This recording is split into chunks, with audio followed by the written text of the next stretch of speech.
Yo, hey, yo. What's good? What's happening? Thursday afternoon. Ross and Risky, man. We up in here, man. Feeling good, feeling great. March Madness. March Madness right around the corner, Ross. What's good? What's going on, man? You know what it do, man. We got to make it liver than what it was, man, with this sports talk. You dig? Everybody out here acting friendly now. I didn't like the Gills Arena interview they had with Stephen A. That's too funny. friendly for my taste. My boy McCann switched up, didn't he? Yeah, I stopped watching. Like, oh, everybody cool now. He had a lot of smoke. You know what I'm saying? We got Stephen A. sitting down with Skip. You know what I'm saying? LeBron brought a lot of folks together. Shout out to Bron. Bron out here is bringing folks I together. promise y'all, we're going to spare y'all the LeBron Jordan debate tonight. We're not going to get into that tonight, y'all. We're going to get into the Scottie Pippen versus Dominique Wilkins. No, I'm playing. You know what we got to do, though? We're going to have to do a show where we come back and talk about why that's only a basketball thing. That whole, like, debating guys, like who's the GOAT or just debating the best power forward or your top five. That's only really a basketball thing. Nobody does that in any other sport. You know what I'm saying? Right. like nobody ain't even nobody arguing that somebody's better than LT. They just say LT.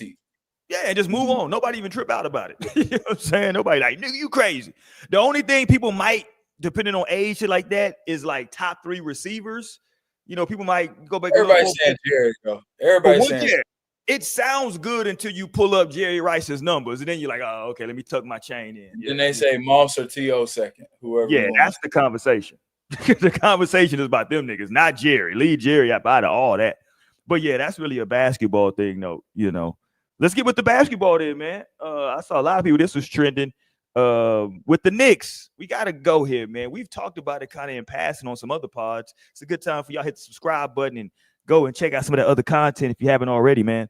About the Knicks just in general, a confusing team for me. On paper, they look good. You got Cat, so that's a supposed dominant big. You got Brunson, who we just talked about the other day. Finished what did he finish? Top 4 for the MVP.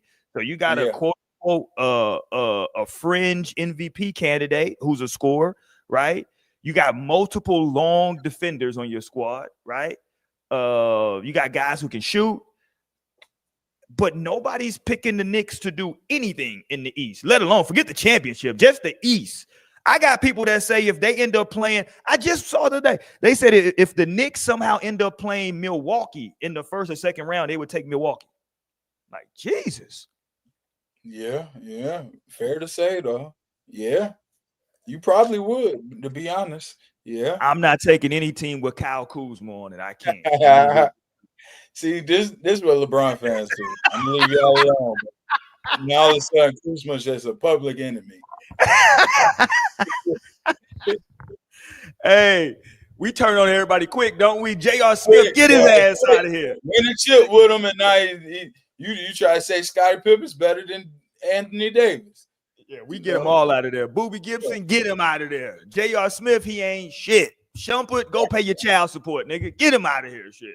Yeah. But no, nothing bad about Kyrie though. That's one person y'all ain't gonna say. Shout out to Kyrie. He hit the shot. He hit a big shot. Yeah. He hit a say big something shot. bad you want to. Yeah. He hit a big shot. Shout out to King Kyrie.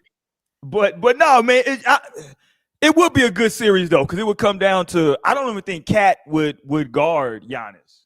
It would be, you know, probably Bridges and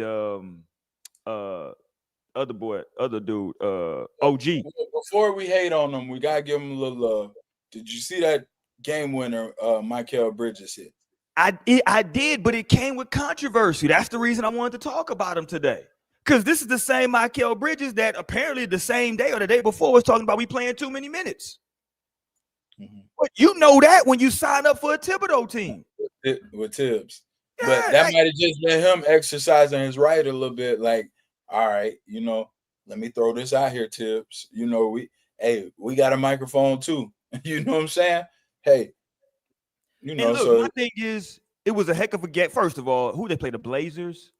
I think it was the Blazers. Yeah, it was a team they should have beat for sure. They should have beat the Blazers. Although the Blazers, Chauncey, I don't know how long Chauncey Billups is going to keep that job, but he has a good job of having them playing competitive basketball. Like if you play against the Blazers, if you play against the Blazers and you out there kind of taking it light, they gonna beat you or they gonna make you have to kick it in the fourth quarter. Like he really got them playing a lot better. I don't think he keeps that job, not because he's not doing a good job. It's just that's just the way the coaching shit goes, right? You get that first coach, he kind of does some things, and then right when you feel like, okay, we got some other pieces we added here, then they go get the quote unquote guy with some experience. But I think this is good experience for Chauncey. I thought it was a good win. Obviously, no Brunson is there, but damn, I would really like to see the Knicks with Bridges and with Cat win a game like that against the Blazers. Not necessarily a blowout, but a comfortable win. A comfortable win without, you know what I'm saying? That would make me say, okay, this Knicks team is something. But damn, a win is a win, but you also got, one of your key guys saying we playing too many minutes. Let's talk about the minutes thing, Ross, because I ain't gonna say it bothers me, but it bothers me. Only because of this, right? Only because of this. Who do you want to play? Right? Like, I would love to sit down with people that like complain. Hey, man, I'm not saying you don't need to get some time and get, you want to, hey, ideally, I would want my minutes around this. Sounds good. We gave up a whole lot of shit to get you, Michael. A whole lot. Picks, play. We gave up the depth is gone. It's gone. The depth is out of here. Ain't no more. What's the white boy that went to school with him? He's gone. Yeah, he's out of here. You did? He's out of here. So yeah, we're asking a lot from you. And I also think, no disrespect, because I really got a lot of respect for Michael Bridges in this game. Does he got the cachet to be talking about playing minutes and shit like that? Like you just need to be playing. You should, like we don't know. Hold on. We gotta see where he's at for the season. Let's see. So they bring him in. They gave a whole lot for him. So he come in. You lost DiVincenzo. You added him. I would say defensively he's better, but he's at right about 18 points a game, shooting right below 50 from the field, 35 from three. Probably guarding the best guy every night. Right. I mean, his value is it's not gonna always show up crazy in the stat sheet and jump out at you. But I think with him and OG, those are the two that make it able to happen when you got a Brunson and a Cat, where we know Brunson gives you nothing defensively. And we know Cat, here in the past, we've kind of questioned his, I'll say, heart. Kind of, we know how talented Cat is. We want him to play at his peak all the time and not just go through the peaks and valleys, So you bring in Bridges and you bring in OG, and like they're there to kind of bring that grit, that kind of consistency. You can kind of count on them every night. Whereas with Brunson and Cat, it's kind of like home run hitters. You know what I mean? Look, here's my thing though, Ross. I'm looking at the trade right now. Jesus Christ. Listen, I really need you to play every minute. You might have to go start playing over 40 a game. Well, no, look. Bro, listen. So they gave up in terms of players, it's Bogdanovich and Shake Milton, right? Solid NBA players. Bogdanovich, solid NBA player. Shake, right? Shake, and I like Shake Milton. He's struggling to get off the bench right now. He is, but at the time, both looked at as solid players. But here's where it goes crazy.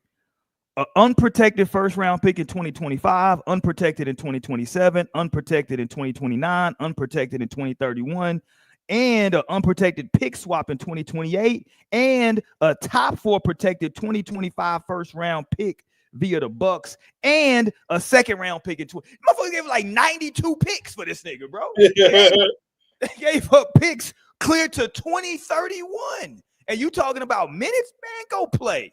I'm out of here. We gave about, and I know the argument is always, hey, well, if we expect to win, those picks are going to be low anyway. Here's the problem with that philosophy.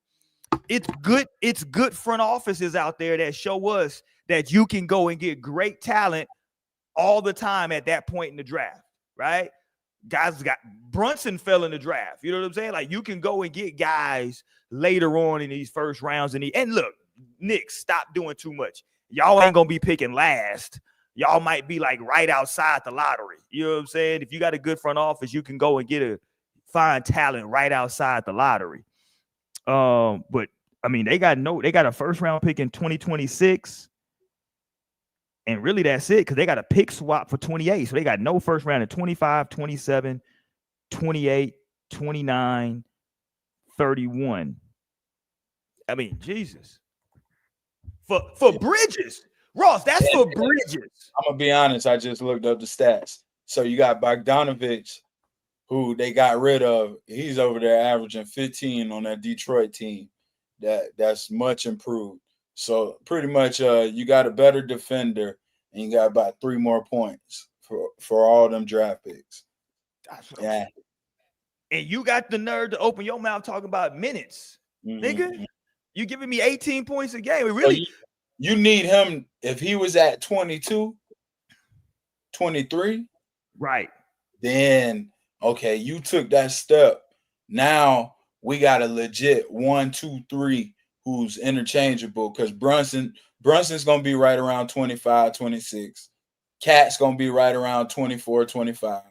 And then if you could have Bridges right at 22, 23, now you talking about, okay, you're a legit first, second option. It's interchangeable. Who's going to be the first option each night? Who's going to be the second option?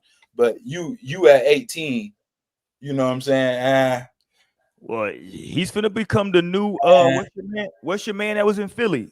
That's who he's finna become, the new him. Tobias Harris. Yeah, that's who he's gonna be. The problem is you got OG over there who does the same thing Michael does, and he don't say a word. And OG's at right about 17-5, and he's shooting 47 from the field, and even better from 3 than Bridges. 37 from 3.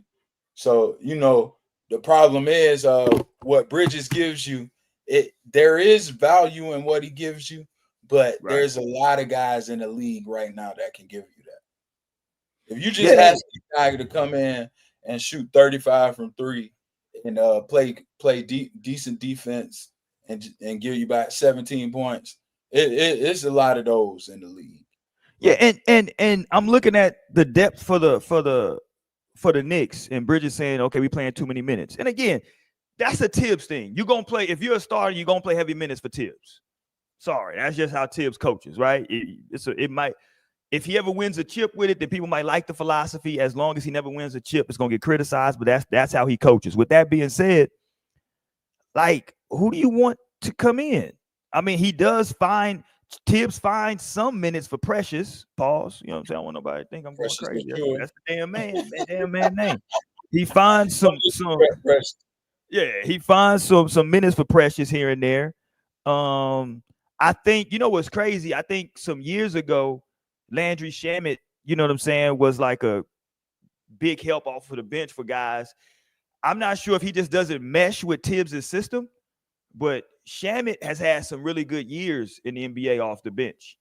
And it's not a lot of minutes there right now, at least for him. Maybe he's a guy because he can defend, or at least he plays defense.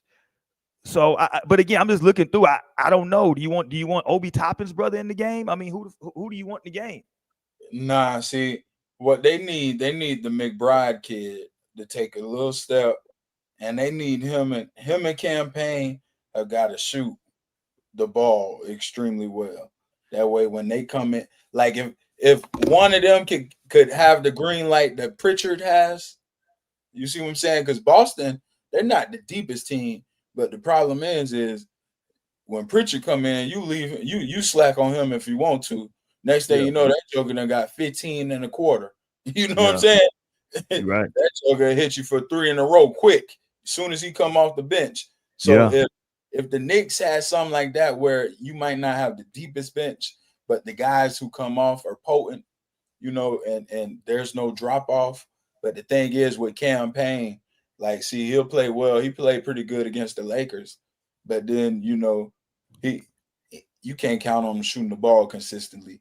This roster, though, the roster makeup is weird, though, Ross, if you look at it, because their best player is clearly Jalen Brunson, right? But why do they have so much depth at point guard? Why do we have all of these point guards? McBride, Campaign. I know they got Shamet listed as a shooting guard, but he's really a shooting guard, backup point guard to kind of come in. Like, why do we have that much depth at that position? And I know you got Josh Hart, who is, again, a smaller two, but a scrappy defender guy. So it's just weird to me. I don't know. Yeah. Well, and then you look at it, you got that, and you got a whole bunch of guys who I would say are kind of like the same, like Onuobi, Bridges, and Josh Hart all kind of have that same game where they play hard, they play defense, and even Precious, but none of them can create. So the only person who can really do anything off the dribble is Brunson. Yeah, and you know, I don't know about that. If I was the Knicks, depending on how this year goes, getting Towns definitely is a plus. So them making the Towns move, that was a plus. Bridges and Onuobi and Hart, you're gonna have to make a mean decision. I would say whoever's making the most money out of them probably gonna have to get out of there and see what you can get for them. You kind of build up the depth, because that is a problem with Tibbs. The problem is every regular season they're gonna be pretty tough, right around the 4th or 5th seed. Yeah. And then you get to the playoffs and guys end up gassing out because they push through the grind of playing 40 minutes a game through the regular season. So like you can't really blame Bridges, because maybe he's not complaining, maybe he's just saying, like, we've seen in the past, every year the same thing. Like, let's not keep doing the same thing over and over, you know. So let me see for his career what he averages for minutes. So definitely, he was a guy for the longest. If you remember, he held the record for the most consecutive games without missing one. He's a very durable. He don't miss many games at all. So he is playing the most minutes of his career, but I could have told him that. Listen, whoever plays for Tibbs, you're going to be playing the most minutes of your career. That's how he plays his starters, right? But it's not it depends on what you think. So let's go back to when he really started. So he really started playing heavy minutes 2021, 2022 with Phoenix, where he averaged how many games he played those years. He played all 82 games, and he averaged 35 minutes a game. 22, 23, he played 56 games. He averaged 36 minutes a game. First year in Brooklyn, he only played 27 games. He averaged 34 minutes. Last year in Brooklyn, he played all 82, and he averaged 35 minutes. This year, he's played all 65 games for the Knicks, and he's averaging right at 38 minutes. So he's up 2 minutes from his career high from what he typically plays. And he's on pace to play all the games again. Yeah. So for him, he's a guy where you can't he deserve a couple DNPs on some back-to-backs. He plays 65. I don't know about that. I don't know about the DNPs. Let's go out here and hoop. Man, and listen, when y'all go next time y'all go play Portland or Utah, the man just hit a game winner. Leave me at the crib. Next time you go play Portland, Utah, let my boy chill out and ice up. He deserves it. Come on. I mean, I would think though that, like, because you would say, yeah, he's a great two-way guy, but you would think between him, Hart, and OG, they ain't playing a bunch of teams that got 3 really good guards every night, or 3 good guards and a forward. But you know what that was brought in for? That was brought in to match up with Tatum and Brown. Right. See, now with the Knicks, you got OG and Bridges, who you can throw one on Brown, one on Tatum. You got Cat for Porzingis. So that like let's keep our eyes on the bigger picture. You know what I'm saying? No, I'm with you. It's just the East, and we've already solidified with, like, at a point in the East, you know, like the 8th seed don't even got to win a record. So at a point in the East, you can kind of take your foot off the gas, which is what I think. And like, as long as you like not 8 games below 500, you're gonna make the playoffs in the East. So we built a little cushion. we could drop 5 in a row and still be. And they are currently, I think they're third in the East, right? Yeah, they're third in the East. They are third in the East, and they 5 games in front of Milwaukee, who's number 4. So they got a firm. That's what I'm saying. The third spot. You can sit my boy 2 games. You can give him a 2 game. Like, you know what I'm saying, Roy? Yeah. Yeah.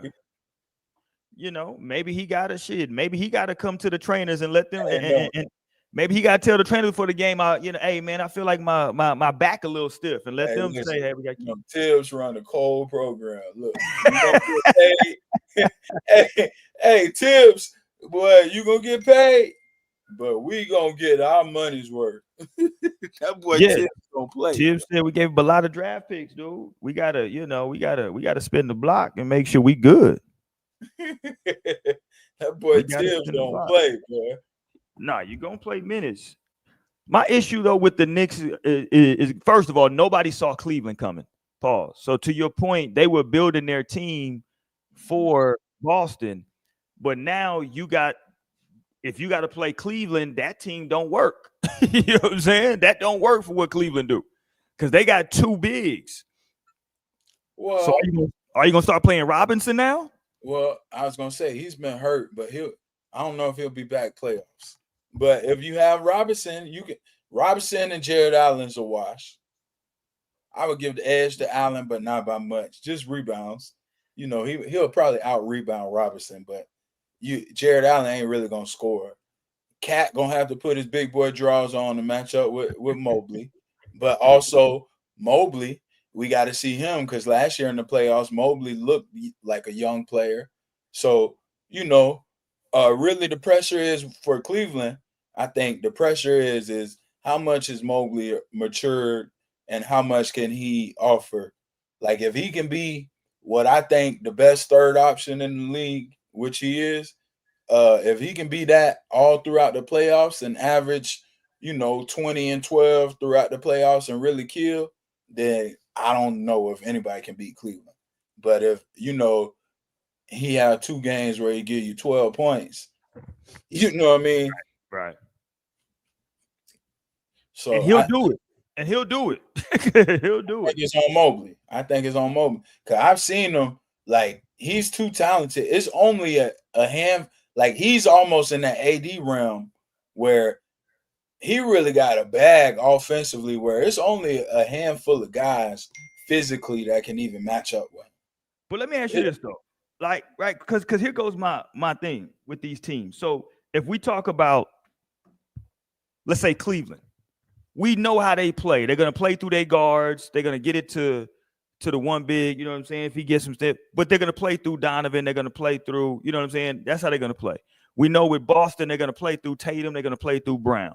We know, and we know where they're going to get the ball at. We know what spots they're going to get Tatum on the kind of like free throw line extended on the wing. You're going to get some back downs, some slash, do some slashing. If he got the little fadeaway going, he'll shoot that. You know what I'm saying? So we kind of know what same thing with OKC. We know Shea going to get the ball. He's going to come off the pick and roll. He's going to probe. He's going to be bumping into guys, drawing fouls.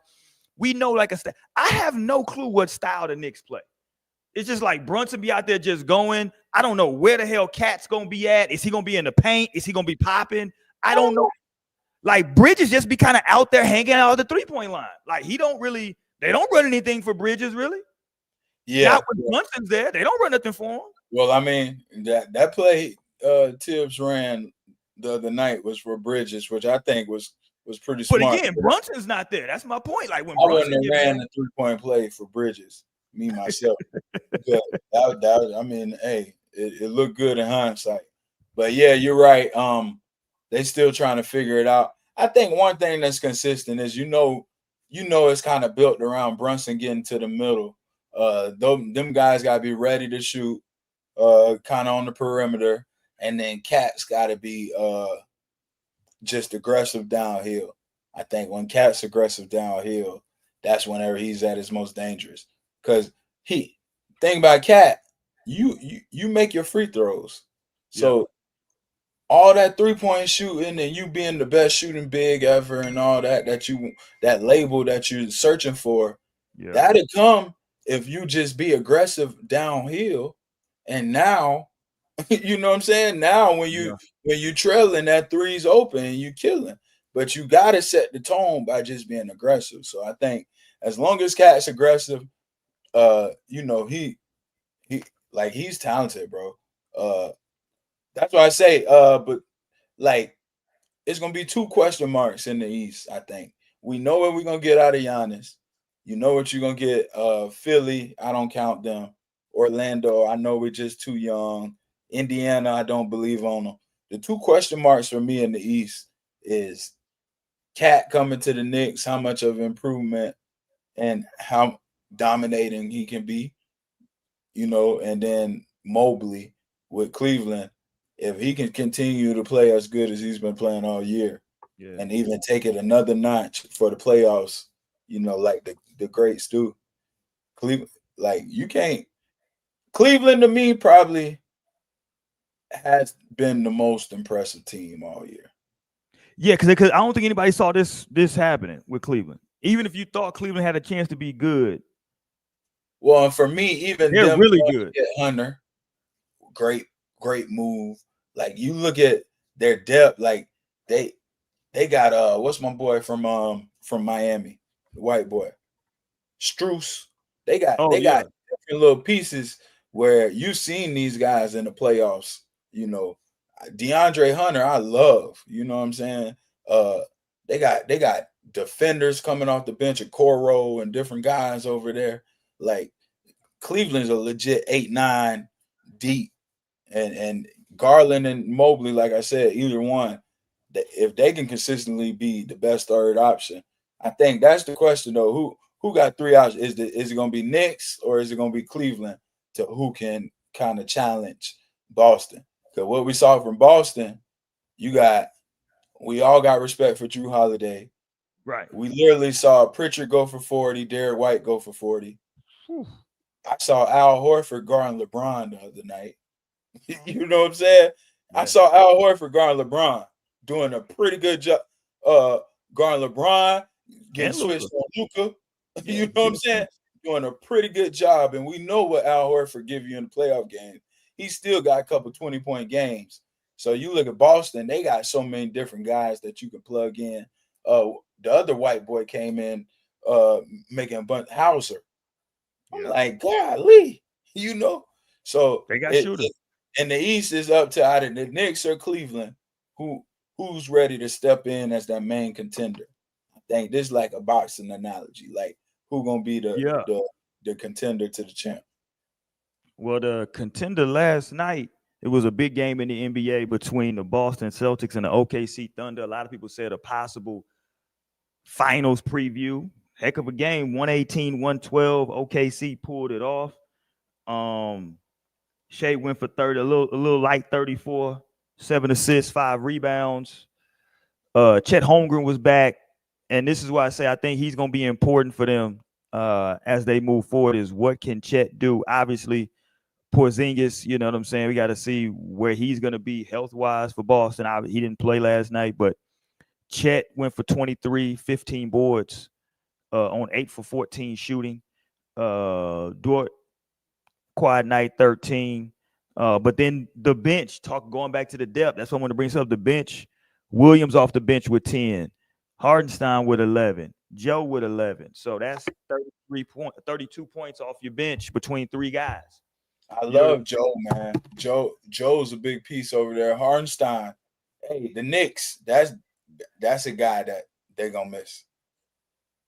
Yeah, you know what I mean. So there you go. So you got that. And shout out to SGA playing. All he is just consistent 30. He's I saw something. They say 60 games in a row of 20 plus. Yeah, 60 in a row.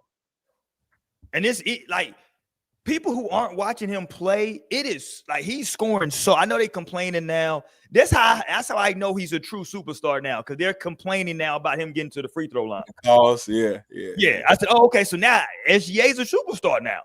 I went to both games in San Antonio last year when they played, and it was one stretch where he got fouled 4 times in a row coming down the court, and I'm like, yeah, he's like But to be honest, it's a lot of no calls on him because he does initiate some contact. But the way once he gets you going, like it's a lot of times where they could he could really shoot 15 free throws a game. He one of those type of guys. Right. Yeah, he can run the free throw numbers up for real. Yeah. I like another good game last night. I don't know if you caught it. Minnesota and Denver linked up last night for a good one. Minnesota ended up pulling it out. Hey, quiet as kept. Minnesota over there getting it together. Minnesota over there getting it together, and we got to give Ant some love because we was hard on him. You was real hard on him. Start the year too, bro. Hey, I keep it buck. Nah, we got to give him some love. Ant is hooping over there. Like he can say what he want, but I don't want to be the face of the league and all that. Bro, your aura and just everything surrounding you is too captivating. We voting you in. You ain't gotta want it, bro. You know what I'm saying? We all rock with you too much, bro. They've won their last 6 in a row, 7-3 in their last 10. Slowly getting it together, the playoff time.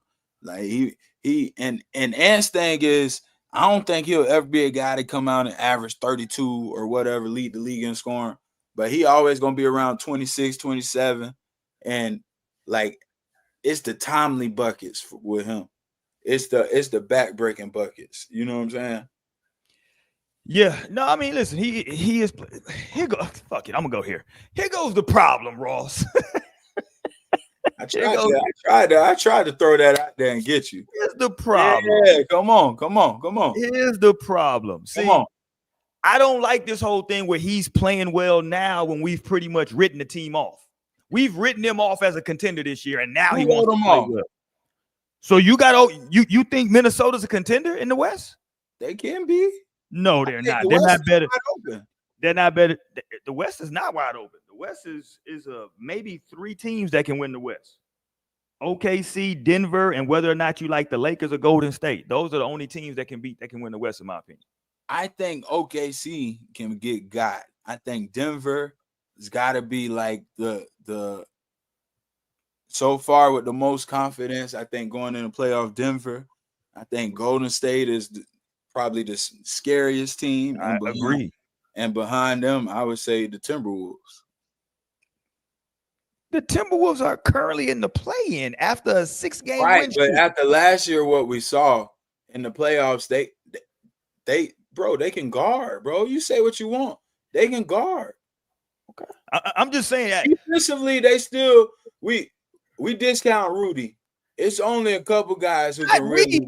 Y'all hate Rudy. Listen, if Minnesota got matched up against the Lakers, okay, I give you Luka. When he see Luka coming, I feel it. But outside of that, Minnesota with Jaden McDaniels, with Rudy Gobert, they're still one of the premier defensive teams. They'll always have a chance because they are that good defensively. And then if Ant can average 27, which he's doing, and shoot 40 from the 3, that's tough for anybody. It ain't no one person in the West that you can say, oh, we can throw him on Ant and slow him down. Who? No, I'm with you. My whole argument is when the season started off with expectation, he wasn't playing well. Now all of a sudden, I feel like the expectations have been tampered way down, and now it ain't no pressure, so I can just go hoop now. See, you still gotta give credit to a team that figure it out when it's time to figure it out, though. They're in the play-in. What are they figuring out? So Roy, they're in the play-in. They're 3 games behind Houston. Them and Golden State are actually tied. So I mean, they 2 games they won. How many in a row? 6 in a row. If they go on another 3-game stretch with the Rockets, like we know the Lakers gonna drop. You believe the Lakers gonna stay? I think the Lakers might end up in that 7th seed. Nah, LeBron will be back in like another week, and they'll be fine. Y'all might lose every game until he come back. Maybe we'll still be fine when he comes back. We'll still be fine. What y'all gotta start doing is stop saying that like everybody. It's only 8 good teams in the NBA right now. It's three in the East, Cleveland, Boston, and if you want to go with I'll give you either the Knicks or Milwaukee, whichever one you like. You can't get both. You can't. We're not gonna say both of them are good. I'll give you one or the other. So 3 over there in the East, and in the West you got 5 good teams: OKC, Memphis, Denver. I'm gonna throw Houston in there because they've stayed in the top 5 all year, and then the other team would either be if you like Golden State or LA. That was the only good teams in the league. It's only 8. Nah, you can't say that. You got to count. Clippers are terrible. Sacramento's horrible. Dallas is horrible. Phoenix is terrible. San Antonio, Portland, New Orleans, Utah, all trash. That whole top 7 in the West could beat each other. That top 7, there's not a legit favorite outside of the Nuggets. Who the hell is tripping on the Clippers? You can shuffle up them 7 and match them up against whoever, and it's all. Who's scared of the Clippers in 2025? When was the last time you heard? I said that top 7 in the West. Oh, my fault. Yeah, the Clippers 8. Yeah, I ain't tripping. Listen, that top 7, I would say Houston's the worst team in that top 7. I told you all year that Houston's overachieving, so I'm not tripping on Houston. They're young, but yeah, they overachieve. But I don't even believe they honestly beat up on each other. I'm throwing Memphis a bone just because of their record. I don't even think Memphis that good. I think Memphis is easy out. Memphis is they can match up with anybody. Memphis is built almost like Minnesota. With them tiny, man. I when I tell you I'm good, when I tell you I'm good on Memphis, I'm cool on Memphis. Memphis a 4-2 LA. False. Memphis a 4-2 LA. Ain't nobody in purple and yellow that can even stand in front of number 12. We'll let him get whatever he wants to. Right, and he'll average 40 and have and dunk on all 5 of y'all every game. Now, here comes the problem. When the big guy that wears that 77 comes down and just start posting everybody up and spinning off of everybody, who's guarding him? We Bane? got bodies. Who? Bane? Yeah, Bane. What's my boy? We don't know. No, what's my boy from Gonzaga? Come on. We don't know. With the dreads. We don't know. Yeah, they got bodies. Don't do that. He can't guard Luka. And then LeBron finna shut that whole like 24 from 3. So we might just let Luka shoot. Luka, please do. That show me he in shape. Because right now, let's talk about it. I don't think we spoke since y'all dropped the terrible game to Brooklyn the other night. Because we talked after the Boston game. But can we talk about the loss at Brooklyn? What happened? It's a bad loss. No LeBron, bad shooting night. Well, every night's been a bad shooting night for Luka since he joined LA. A lot of pressure. Listen, when you come to LA and you come play with Bron, it's a different. I keep trying to tell y'all this. I don't know why nobody listen. You can't say come to play with Bron and Bron ain't play that game. You're on LeBron. Whether LeBron is there, well, first of all, I think Bronny was on the bench, so it was a James there. But when you LeBron James Jr. was in the game. Oh, okay. When you come play for LeBron, I've been telling you this, everybody this for years. When you come play with Bron, it's just a little different. It's a little different pressure. It's a little different expectations over there now. So, but listen, I got nothing but confidence in Luka. The stretch I saw him go when I saw him and LeBron kind of getting it clicking, I said, oh, yeah, we'll be good. We'll be fine. We'll be fine. We ain't worried about that. Is it a bad loss? Yes, but teams have bad losses throughout the year. Like, horrible teams win games. Oh, because we was talking about that next 10 games. Y'all started off like 8-0 or something. There go my boy Nick. What up? We've been waiting for you, dog. I already had to go in. My boy Nick, we've been looking for you, bro. We already had to go in. I already had to go in. Some same old Knicks, man. Yeah, man. Hey, I'm with y'all, Knicks. He don't believe in y'all, bro.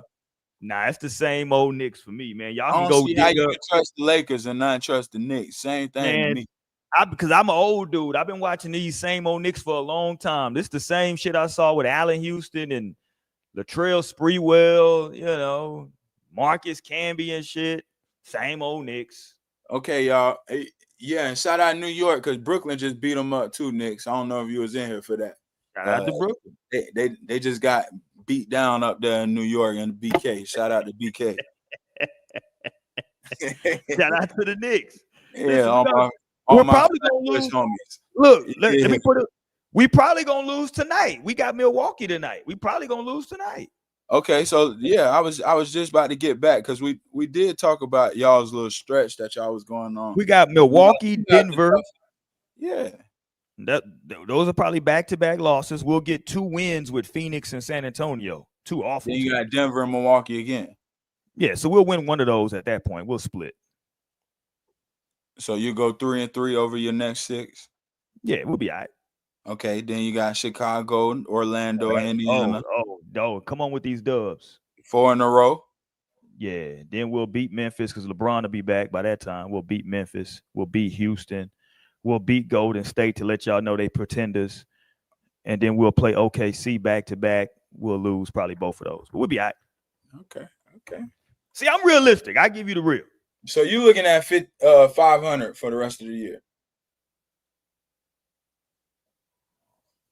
No, no, we got a lot of. I see a lot of wins on here. You think Memphis is some type of good team? I don't. And I think that once we get to that last 10, 12 games where guys know kind of what we got to do for what seed, I think you're going to see guys say, okay, let's make sure we get this seed.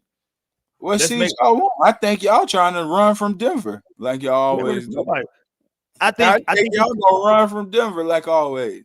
No, I don't think that. I think that where we want to be, what I'm saying seeding is that if we have a chance to host a first round matchup, I think we want to do. I think you would rather be the host team than having to go on the road. So if it's a difference between a 4-5, right, then we're gonna let's try to get that 4 seed. So we got that home court advantage. You know what I'm saying?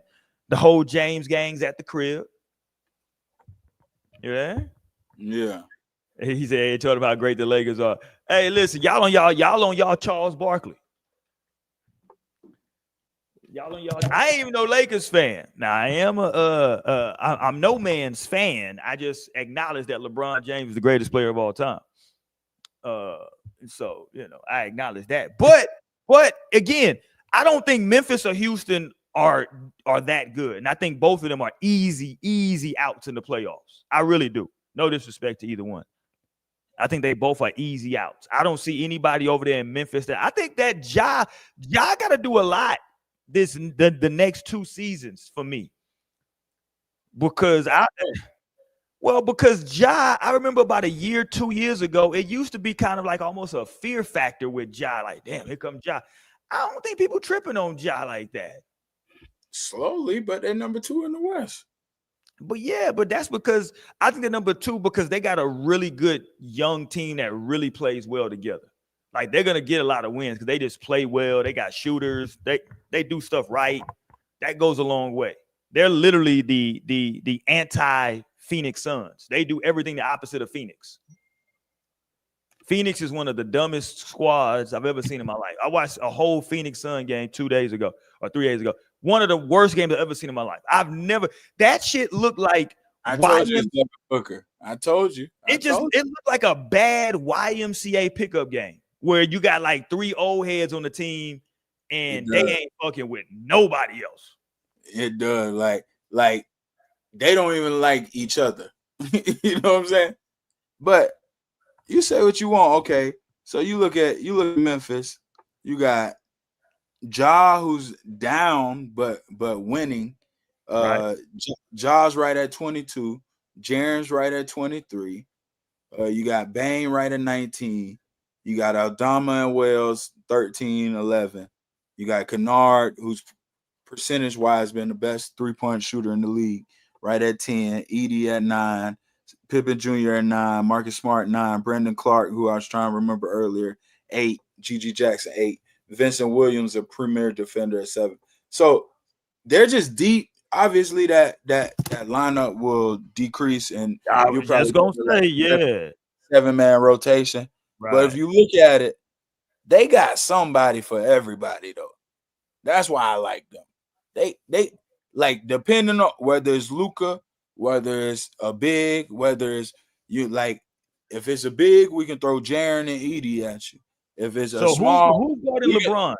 Is Jackson guarding LeBron? I'm just trying to figure who's guarding LeBron in these make believe. we're gonna come let Marcus Smart foul as much as he want because we really don't need you. We're gonna throw Brandon Clark at you. We're gonna throw Wells at you. We're gonna throw Vincent Williams at you. We're gonna throw Gigi Jack. They got bodies. For Luka. We can tell Marcus Smart this is the only time in your career that we don't mind if you go get 3 fouls in the first quarter.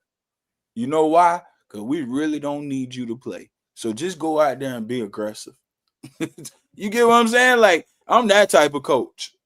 Hey, Marcus Smart, your job in this series, I don't know if you remember like Tony Allen and when Pat Bev first came in and he would play for Houston when he hurt Westbrook. Hey, just come in and get under his skin. We don't care. Hey, come get a double tech. We need Luka. I've seen it. Teams be them double techs to get you in trouble. Hey, come in here and just get a double tech with Luka. You know what I'm saying? Well, a few things. Number one, we don't give a damn about nothing going on in Memphis. We are good. The second thing, and the more important thing, is I got to keep reminding you. This is now, I think, the second show I have to remind you. Marcus Smart no longer plays for those people. Marcus Smart is now in Washington, so we don't give a damn what Marcus. I'm looking at the ESPN roster. Marcus Smart, Wells, Gigi Jackson, Vincent Williams. They don't matter who it is. You probably look at the stats. You must be looking at the stat. Yeah, you look at the stat. He's on the stats because he got stats. He's in Washington right now playing with Sadiq Bey and them niggas over there. And I like them too. They on the improvement. No, but shout out to him though. Listen, it's gonna be a fun run. It's gonna be some. I think the NBA's offseason is gonna have an offseason like the NFL, where it's gonna be guys out there. I think teams are gonna have a chance to really retool because it's gonna be some names. Kevin Durant's gonna definitely be a big fish that's gonna go somewhere. The problem with the Kevin Durant thing is, I was just telling homeboy of mine the other day, Kevin Durant's such a good basketball player. I don't know if he played for the rest of his life that he couldn't average at least 18, 20 points a game. Like, because the motherfucker's 7 foot and can shoot. Like, like 7 this year. Yeah, it's like I don't know what it's gonna take for him to average under 20, especially in this new NBA where you shoot so many threes and all this. He's such a great shooter. So you can plug him on any team, and he doesn't have to be quote unquote the old Kevin Durant. He can just be a 7 foot guy who can get hot by just touching the ball once. And God forbid he goes to OKC. Now I don't know what that would mean in terms of what they would have to lose or give up, but I heard some people saying, let me ask you this. Would you give up a Chet Holmgren to bring in Kevin Durant if it cost you Holmgren?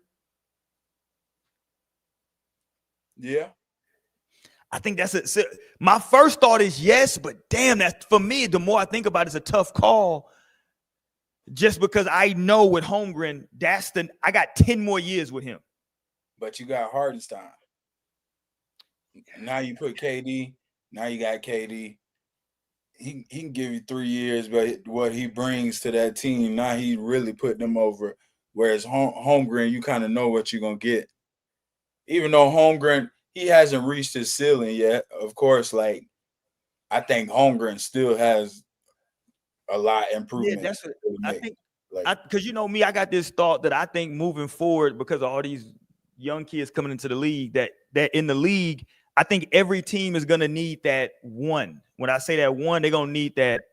Every team going to need at least one Porzingis, one Bol, one Wemby. Yeah, every team is going to need this one 7'3", 7'4" guy that can play. Because which is crazy, because it used to be only 1 or 2 of those, and now, like you said, every team has to have one.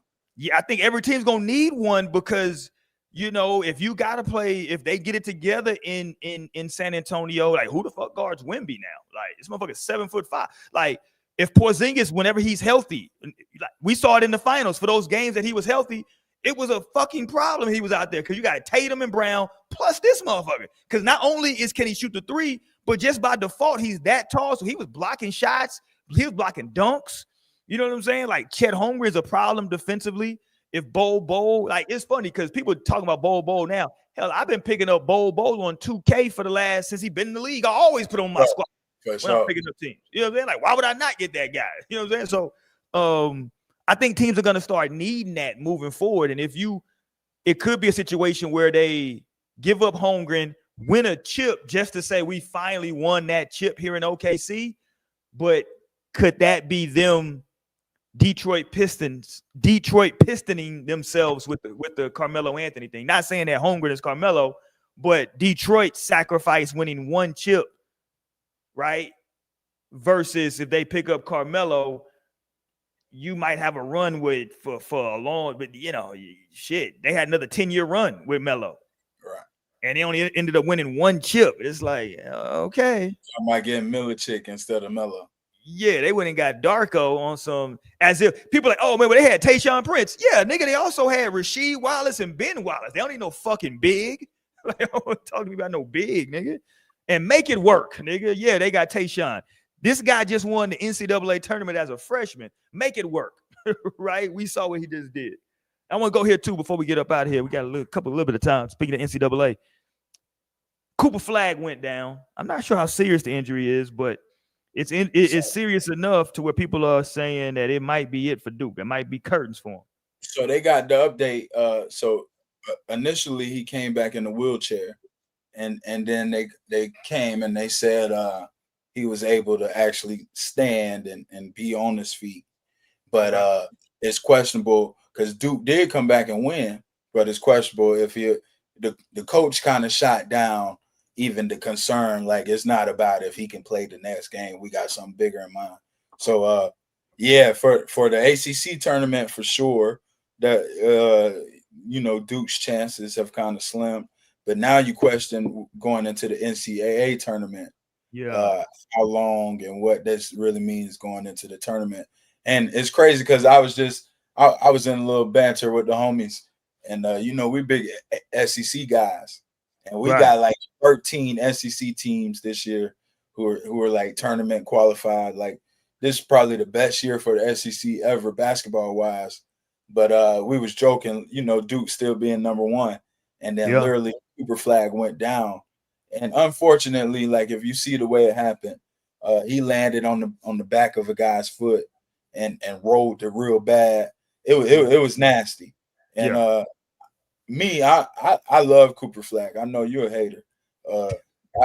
I think he's talented. I think he's by far the number one pick. I think he deserves the player of the year and all that he got this year. But better for my Gators going into the tournament. So I'm just gonna call it out now. Like I see a Final Four run. I see us as the best going into the tournament. I'm riding with my Gators. So shame on Cooper Flagg. We hate that you got taken out, but better for my team. So good news for us. My Houston Cougars are sitting right there at number 2, so you can't just leapfrog up. Yeah, we right there. How many games y'all lost this year? 3? 4. Yeah, we lost 3. Yeah, you feel me? Yeah, we right there. But yeah, I've been down on Cooper Flagg. I just don't. When I watch a guy, I don't look for the numbers. I don't look at the stats. I don't care how many dunks he had. I want to see how is he getting those buckets. Is he just bigger and just out athleting everybody? Because you're not gonna do that in the NBA. So are you just out athleting guys, or what are you actually doing? Like RJ Barrett that's a great test case. When I watched him play at Duke, I said, oh, he can't play in the NBA. It's like, oh man, no, he's gonna be nice. He lefty, he's 6'7", 6'8". Like, yeah, but look how he's getting his buckets though. It's just because he's like a big guy who can handle the ball, and it's not that many teams across America that got somebody that can really guard him at his size. And when he got to the league, you see what he's done. He's been a pedestrian player at best. No disrespect. I just saw it quick. Like, how is he scoring? So I'm looking Cooper Flagg, and I'm not saying that he's not a top 10 pick or a top 5. But I'm just saying I don't right now, I don't see that superstar that people are thinking of. I think the kid at Texas is better than him. I think the kid at where is it? That played with Harper's son. I think he's better than him. Hell, I think the kid at Baylor might be better than him. I like the kid at Baylor. That motherfucker's tough. But this is what you discount though. Well, RJ, I feel you on that comparison. RJ, his knock is his knock. He shoot the ball too much. Even if you go back at Montverde, which both of them came out of Montverde, RJ just shoots the ball too much. He never seen a shot that he don't like. So the problem with RJ is he played with Cam Reddish and Zion, and he came out there leading them in field goal attempts, which, you know, he still does in league, and that's why he got sent back to Toronto, and now he's in Toronto, and he's fighting for his life in Toronto. So you can't really compare him to Cooper because Cooper gets his in the flow. So if you look at Cooper, he's only averaging 13 field goals a game, which for the best player on the number one team in the nation to only be averaging 13. So he's averaging 19 points on 13 shots. He's shooting right below 50% from the field and about 38 from three.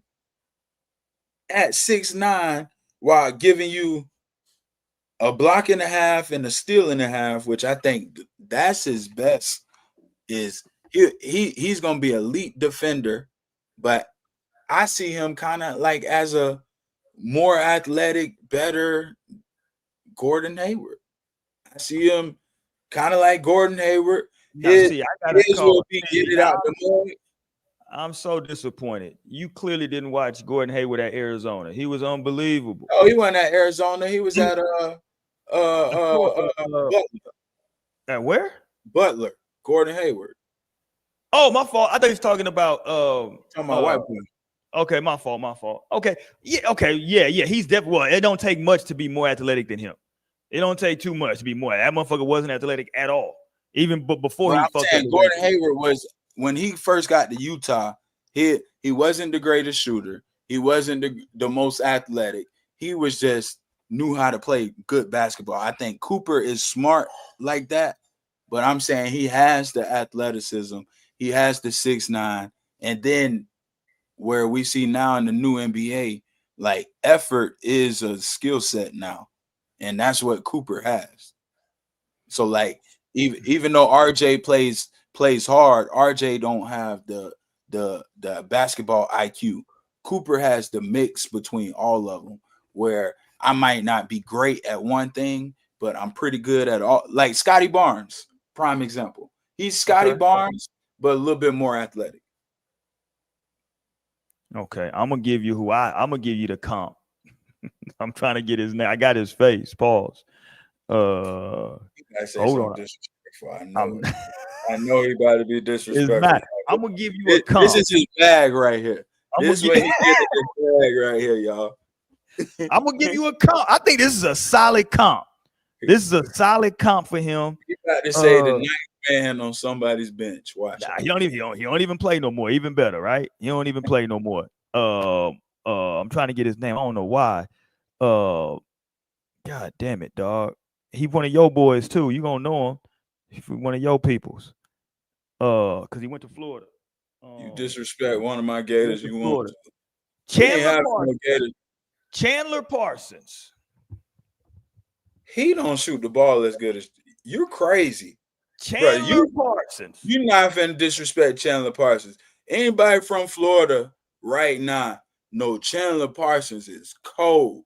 No. I'm saying he's a worse version than Chandler Parsons. Won't say nothing bad about Chandler Parsons right now. I don't think he's as good as Chandler Parsons, is my point. He's better than Chandler Parsons. No. Chandler Parsons is cold. Is he? They both 6'9"? Chandler Parsons. Like they both 6'9". Chandler Parsons ain't have what Cooper has offensively. Chandler was a pure catch and shoot, or if I do dribble, I'm going to the rack and dunking. I think Cooper pretty good. Cooper is more he's a lot more active than Chandler Parsons. Here's what I'm saying. The difference is that when Chandler Parsons got to the league, I knew what position he was going to play and what he was going to do. I knew he was going to be a 3-man. Maybe they put him in on small 4 every now and again. I don't know. Is Cooper Flagg going to be a 4? A stretch Chandler 4? Parsons is what y'all want Dalton Connect to turn out and be. That's That's a Chandler I Parsons. saw more athleticism from Connect when he was at Tennessee than I'm seeing from Cooper Flagg. That's a fact. Stop playing with me, bro. Connect was putting people in the rim. Connect, he's still putting people in the rim. Cooper Flagg putting people in the rim. Nah, he ain't really got no bounce like that. He's 6'9". I ain't really seeing it. I ain't seeing it. I ain't seeing it. I'm seeing it in the kid from Texas. I'm seeing it in the shooter from Baylor, the kid over there playing with Ron Harper's son, the kid playing with his. I'm seeing it. I'm not Cooper seeing Flagg it. gives me Aaron Gordon, but at this point in Aaron Gordon's career.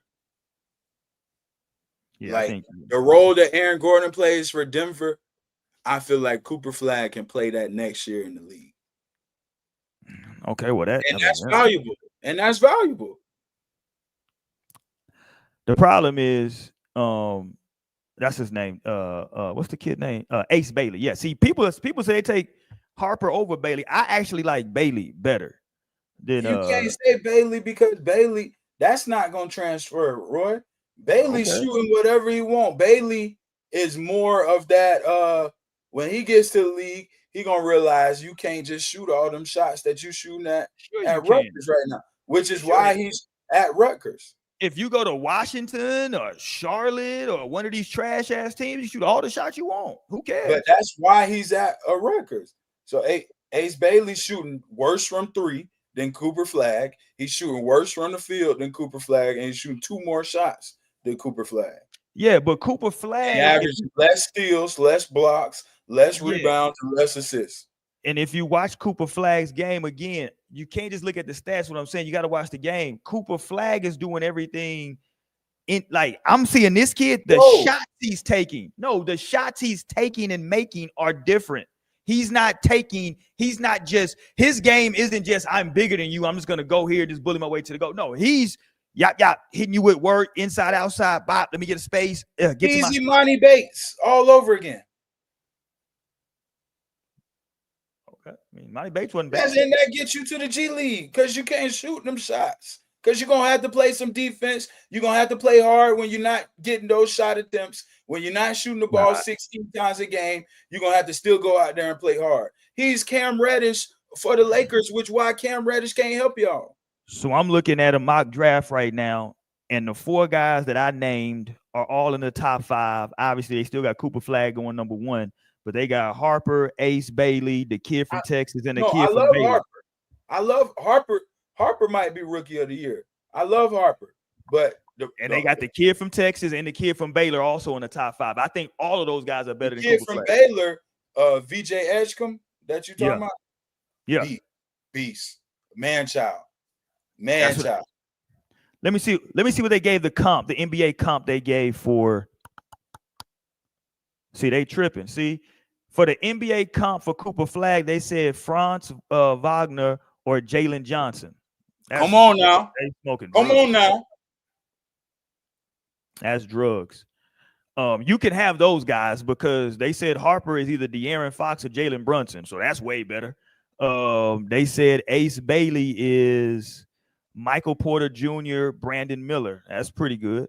VJ, they said that he's they kind of hated on him. Hold on, they hated on VJ. They said that nigga's Andrew Wiggins, Victor Oladipo, Iman Shumpert. That's a wide ass range of people. That's his style, though. That's his style. No, those 3 guys are very different. Andrew Wiggins, Victor Oladipo, and Iman Shumpert. What the fuck? How did he Shumpert? Maybe Shumpert is throwing me off. No disrespect. They all kind of the same. No, Shumpert would say the other 2 had a little bit more ball handling, but towards the end of their career, they was kind of like Shumpert, catch and shoot guys. I mean, kind of like Wiggins, catch and shoot guys. And look at my boy from Texas. They said that nigga is Allen Houston or Tyler Hero. Give me that guy. That mean that motherfucker's a goddamn sniper out here. Shoot that thing. God damn it. Allen Houston, shout out to the Knicks. Tyler Hero, shout out to the Heat. Hey, and how tall is he? He's 6'6", still growing, young bull, freshman. You get him. I'm gonna go with that guy. I don't. You can have my boy from Florida up there, man. My boy Clayton should be up there, man. Let me see where they got him. Let's see if they got him on here. Hey man, ain't nobody from Florida up here, man. He's not very athletic. They got 3. Hold on. Now I got to bring Cooper Flagg down even further. They got 3 Duke players in the top 10. Yeah, that's over there. Man, so I can't just make it seem y'all making it seem. I'm looking at the dude I that gotta say, man, we got to talk about it on here. How disappointing is it the fall off of North Carolina? And another, we're gonna have to do a pod for this. You remember we had our special show when Cal got the job. Ain't nobody been. What happened with Arkansas? Yeah. They say what the guy from Tyson Chicken was putting up the money. Money gone. He gave Cal whatever you wanted. That was the reason Cal took that job. Remember we were saying, was that an improvement? He wasn't able to win at Kentucky. I don't know if he'd be able to win at Arkansas. I think people gonna give him at least a mulligan for the first year. But they was 12th in the SEC.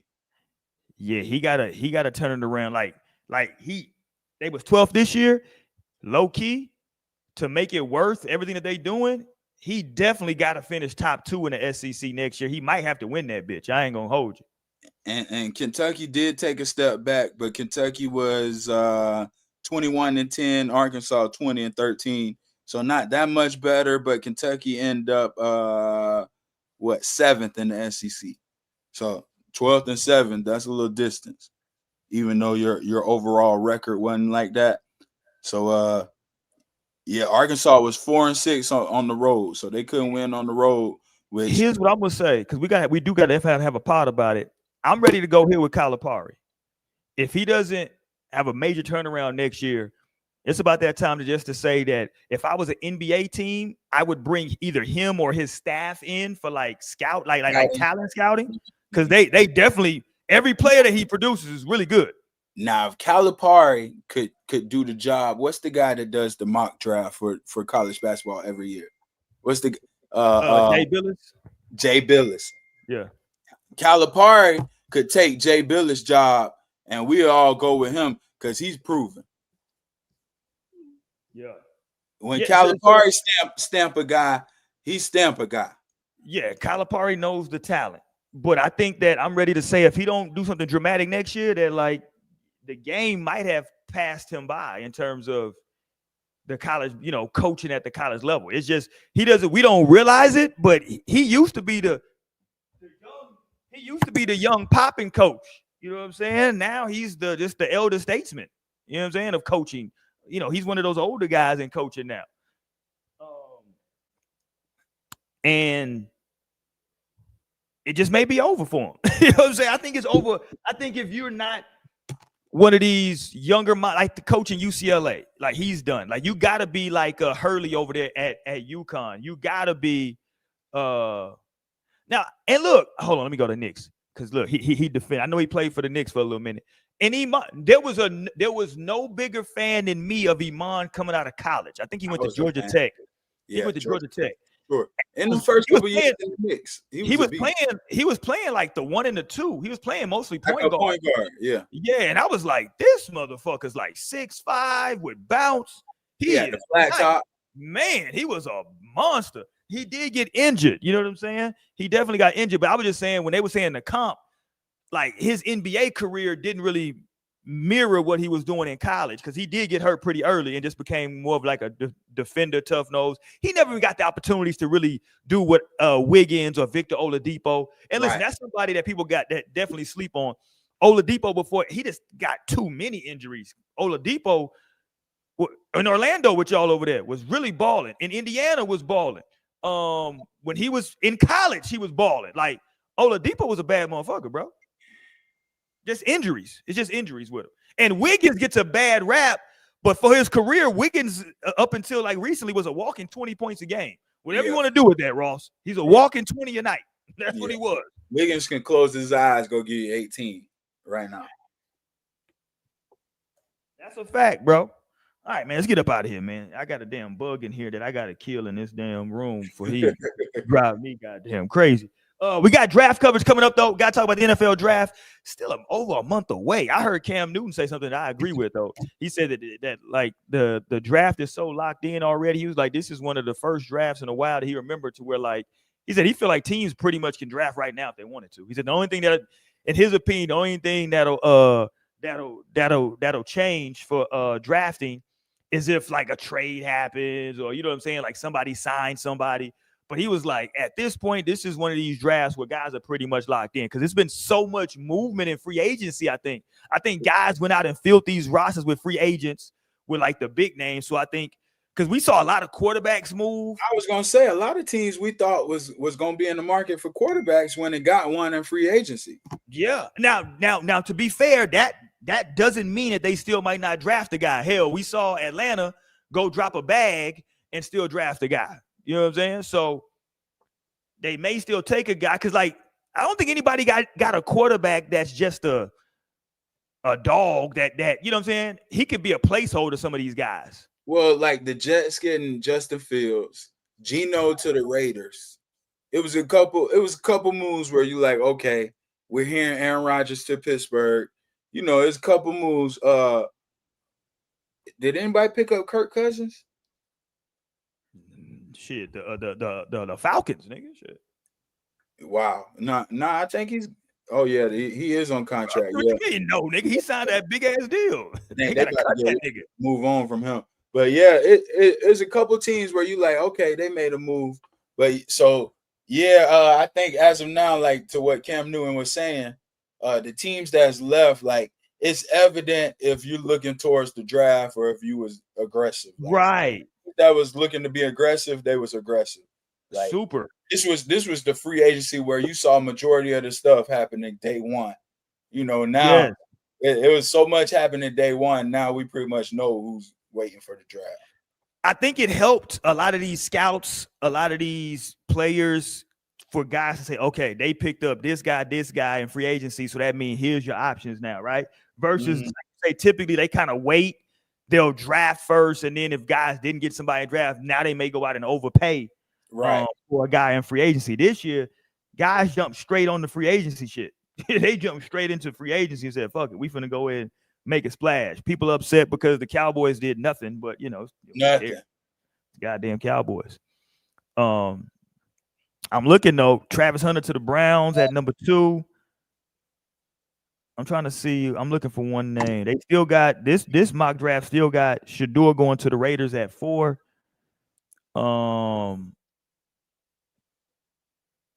They got the Patriots getting the O lineman. They got the Jets getting the O lineman. Ooh, they got Carolina taking that tight end from Penn State at 8. Ooh, I like that. They got Chicago getting the O lineman from Texas. It's a good pick. I mean, listen, anytime you want to, I actually, now I don't know if they're going to pick these, but these bad teams getting O linemen, it's always a good move. Like, yeah. bro, I think we see a lot of offensive linemen. I think even Texans, I think offensive line pretty evident moving on from Tunsil. I think with this draft not being, you know, broadcasted for other positions, I think there's a lot of good quality linemen. A lot of good tight ends out there. You know, it's a lot of good, you know, not franchise guys who you will sell a lot of jerseys for. But right. There's a lot of good roster fillers. You know what I mean? Kind of like teams that have a certain specific need. You can kind of draft, like Kansas City. They can go and draft some young offensive linemen. You know. Yeah. They got Kansas City drafting right now. Ooh, they got them getting a tight end out of LSU. Oh, he's pretty good too. Mason Taylor, yeah. Yeah, he's pretty good. That's Joy Taylor's little brother, nephew, or something. Shit, keep him away then. Yeah, that's the family. We don't need her and her big rack coming around the team.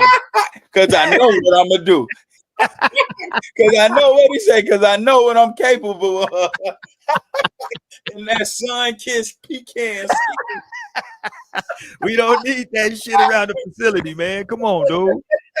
We don't need that around the facility. Who's taking? Okay, on this one they got the Broncos taking Genty at 13. I just wanted to see who was taking Genty or what they were thinking. You crazy with that? Her and that rack of hers. I don't want that rack of hers around. Listen, Because I know what I'm capable of. The young bull just got in trouble with some domestic shit. Worthy. We don't need her around with that big rack. We don't need that, dog. She out there enticing players and that's shit. hilarious, bro. They gonna have the Swifties upset. You know, taking a little bit of the shine. Yeah, she coming out there trying to, want to do interviews. Joy Taylor with Mahomes' wife and Taylor Swift. Nigga, yeah, we don't need that shit coming around there, dog. We good. All right, man, let's get up out here. Got good content coming, man, for y'all. Y'all stay locked in. Hit the thumbs up. Subscribe to the channel, man. We appreciate y'all, man. We out of this thing. Peace, y'all.